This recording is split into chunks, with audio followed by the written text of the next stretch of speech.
I agree with Jamie Carragher. Liverpool told what it must do with Alexander Isak transfer. Alexander Isak is seemingly desperate to join Liverpool from Newcastle United before the summer transfer window closes, but he would command a huge transfer fee. Alexander Isak wants to join Liverpool. Dietmar Hamann agreed with Jamie Carragher after the former Liverpool centre-back told his old club that it should not pay around $200 million to sign Alexander Isak. Isak is desperately trying to force a move away from Newcastle, having apparently told the Northeast club that he has no intention of ever playing for it again. The Sweden international is keen to move to Liverpool before the transfer window closes, so much so that he has moved out of the home he has been renting in Newcastle. Last month, Isak ruled himself out of Newcastle's pre-season tour of China, and upon his return to the club's training ground last week, he was ordered to train alone. It feels like a long road back now for Isak to revive his Newcastle career, and it is absolutely clear that the player currently has no intention of doing that anyway. Liverpool saw a bid of £110 million, $150 million, for Isak swiftly rejected earlier this month, with Newcastle said to value Isak at closer to £150 million, $204 million. There is little chance that Liverpool will go that high, but it is possible that the two teams will meet somewhere in the middle before the window closes. Carragher said last week that he didn't want Liverpool to spend over $200 million on Isak. It will be an amazing signing, but from a Liverpool fan point of view, I don't want the club to spend £150 million on Isak, Carragher said on the overlap.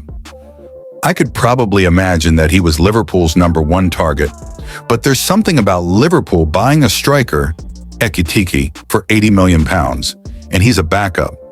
There's something about it that doesn't sit right to me. Dietmar Hamann doesn't want Liverpool to pay over $200 million for Alexander Isak. Speaking to casino sites, Hamann agreed with Carragher. He said, "I think Liverpool have made their intentions clear now. If they can agree on a fee, they'll probably have to take Alexander Isak, because I always feel if things go public, you can't leave the player hanging. I think it'll be very hard for Isak to go back to Newcastle now. Even if he doesn't join Liverpool, they've got to find a way of trying to integrate him back into the team. I suppose he will end up with Liverpool, Isak, but how are they going to play then? That remains to be seen. I wouldn't pay £150 million. I agree with Jamie Carragher. I think £150 million is a spicy price tag for him. He's a very good player. We know he can score goals in the Premier League, but I wouldn't mind if Liverpool start the season with Ekitike up top. Carlos Baleba, Ruben Amorim pushing for Manchester United to complete £120 million summer transfer. Red Devils are also said to be keen on signing Crystal Palace midfielder Adam Wharton. Ruben Amorim is pushing for Manchester United to sign Carlos Baleba from Brighton to accelerate a midfield rebuild. Man Utd's struggles last season were well documented.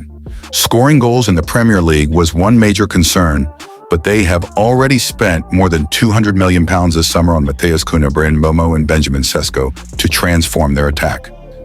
Now attentions have turned towards overhauling the midfield department. Baleba is said to have been identified by Amorim as the perfect addition to the Man United squad, given Manuel Ugarte's inconsistent performances in addition to Casemiro not getting any younger. Although it has been reported that the Red Devils have seen a first bid for the 21-year-old rejected, as Brighton have little interest in selling the Cameroon international. However, the Independent insists Man United are still actively trying to complete a deal for Baleba in this window, and the Seagulls are understood to want around £120 million. The report states that the United hierarchy are currently figuring out how to construct a payment package, with one consideration to offer an initial £80 million with the rest made up of add-ons.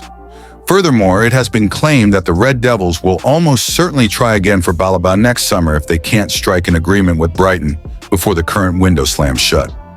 The club's long-term plan is to pair Baleba with Adam Wharton in midfield. In fact, it has been suggested that United may try for the Crystal Palace star this summer, but are aware he could cost even more. Meanwhile, they also acknowledge Palace chairman Steve Parish would be unwilling to do business, given that he could yet lose Marc Guéhi and Eberechi Eze. Other midfield alternatives are said to include Sporting's Morten Humlin, who previously worked under Amorim, and Atalanta's Ederson, albeit in a slightly different role. No dice for Liverpool. Why Marc Guéhi is set to stay at Crystal Palace despite Premier League champions' transfer interest. Marc Guéhi is set to stay at Crystal Palace for the 2025-26 campaign despite strong interest from Premier League champions Liverpool.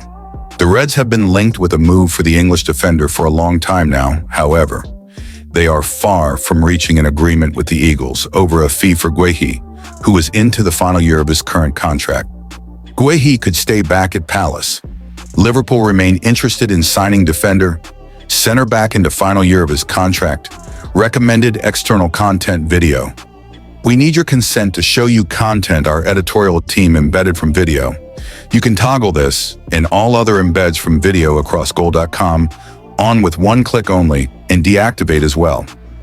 Always display video content. I confirm that I would like to see external content. Personal identifiable data could be transferred to third parties. What happened? According to The Sun's Jack Rosser, Liverpool might not land their key transfer target in this summer's window, as Guéhi may well stay put at Selhurst Park. The journalist claims that the Reds are yet to negotiate a valuation of the defender with Crystal Palace, and the delay is proving to be a hindrance in completing the deal. Guéhi is also worried about regular game time at Anfield, which is a major concern for the defender less than a year before the 2026 World Cup. The bigger picture. With the Reds set to miss out on Guéhi, they have instead shifted their focus to Parma's 18-year-old defender, Giovanni Leoni. The English champions are reportedly inching closer to reaching an agreement with the Serie A side, who are demanding €30 million, pound 26 million / $35M, plus bonuses for the young center-back. Did you know? Guéhi is into the final year of his contract at Palace and is yet to put pen to paper on fresh terms. The English defender is reportedly planning to see out his deal and might finally leave the club next summer as a free agent. What next for Crystal Palace? Oliver Glasner's side, who recently upset a star-studded Liverpool side and won the Community Shield, will kick off their Premier League campaign on Sunday as they take on Chelsea away from home. Alexander Isak Newcastle transfer situation is sour. It's time for Liverpool to pay up. Liverpool transfer target Alexander Isak has reportedly made it clear he won't play again for Newcastle United. Newcastle United striker and Liverpool target Alexander Isak, former Newcastle United midfielder Dan Gosling, believes an Alexander Isak move to Liverpool would suit all parties at this stage of what has become a sour situation for all concerned. Isak has reportedly made it clear that he won't play for the Magpies again, having seen a £110 million offer by the Reds rejected at the start of August, and the Sweden international has played no part in their summer schedule so far. Isak was left out of the friendly loss to Celtic last month before citing a minor thigh issue as a reason to avoid flying out on their preseason tour of the Far East.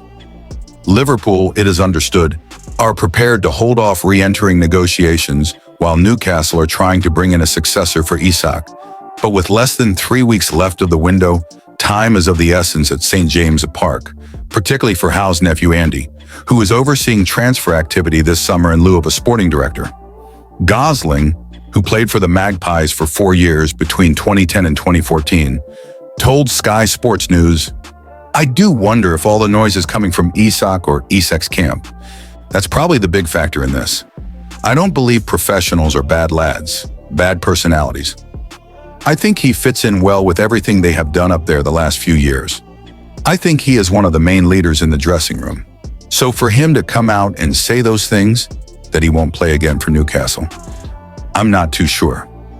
But it's getting a little bit sour now up there, and I think for everyone, to get it done sooner rather than later, and it looks like Isak is on his way out. I think before these last comments come out about him never playing for the club again, I still wonder if that's him or his representatives. If it is him, then I don't see any way back. With that statement, I think there's only one way, and that is to sell him for as much money as you can get. But Liverpool have got to pay the money. Everyone is talking about Liverpool. I don't see any other clubs stumping that amount up. If Liverpool don't pay it, then Newcastle are well within their rights to say, "No, you're not leaving." There's 3 years left on his contract, and if the window shuts and he's still there, I am sure there is a way back. I am sure there will be reintegration. Newcastle have reportedly set a £150 million price tag for Isak and the Premier League champions offer at the beginning of the month was instantly rejected. Alexander Isak may no longer be a Liverpool priority in move-on verdict. The star striker is digging his heels in for a move to Liverpool. Alexander Isak could still arrive at Anfield before the end of the window. Alexander Isak is digging his heels in at Newcastle United, trying to force the club to sell him in the 3 weeks between now and the end of the transfer window. But some fans in the Echo comments section are saying that Liverpool may well need to turn their attention to other issues first, which may scupper the whole deal. Newcastle rejected Liverpool's first bid for their star striker, Isak, and there has been no movement on the Reds' end since. Journalist David Ornstein reports that Isak has no wish to reintegrate with the Magpies squad after being made to train alone, even if he isn't sold this summer. Isak will not feature for Newcastle's Premier League opener against Aston Villa, according to manager Eddie Howe, showing that the relationship between the player and the club has broken down. Newcastle's public position is still that he is not for sale and will be priced accordingly, and it remains to be seen whether any other club will be able to strike a deal for the 25-year-old between now and the end of the window. Some fans think that Isak is no longer the priority for Liverpool, and that events may have passed him by, with the Reds' defense now the focus.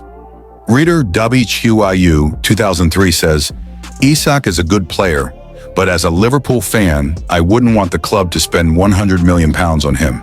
That money would be better spent on getting a good CB. Just move on and build the squad. Commenter. Theshield agrees. We should have dropped the Isak issue ages ago and gone elsewhere. We definitely need a CB as well, so we need to get a move on. Gil says Isak may not be the type of striker they need. I reiterate, it was a mistake to sell Nunez. The defensive weakness is pretty obvious, and it will be costly. Buying Isak is a waste of time and money. We need strong forwards who can fight for the ball. Others say that the Community Shield loss showed that Liverpool still need forwards.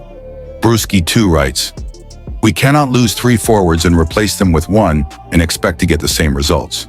When Ekitike came off in the Palace game, we had no one up front, no recognized striker. We need a couple of strikers unless Slot intends to use Rio. If that's the case, we still need a world-class striker.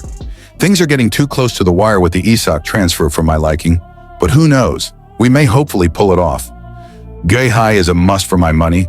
Should we have any injuries during the season, we will have a hole we cannot fill. If Rodrigo is willing to make the switch to Liverpool, then we need to do it, before the likes of Arsenal and City make a move. Biggin says, it's looking unlikely we will sign Isak, which will be a major blow. There is no way we win the league with our present attack and defense.